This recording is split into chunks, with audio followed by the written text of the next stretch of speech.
Today we have iPhone 6 Plus. The customer's telling me it's working but no image. And guess what, guys? The chestnut's broken.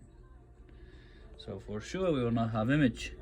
So let's go ahead and change it and see how it's gonna work. This is ITS. iPhone 6 Plus. Open, there's touch. We change the chestnut and I want to show you guys under the microscope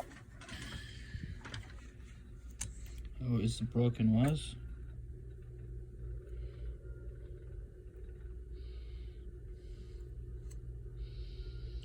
See guys, it's broken.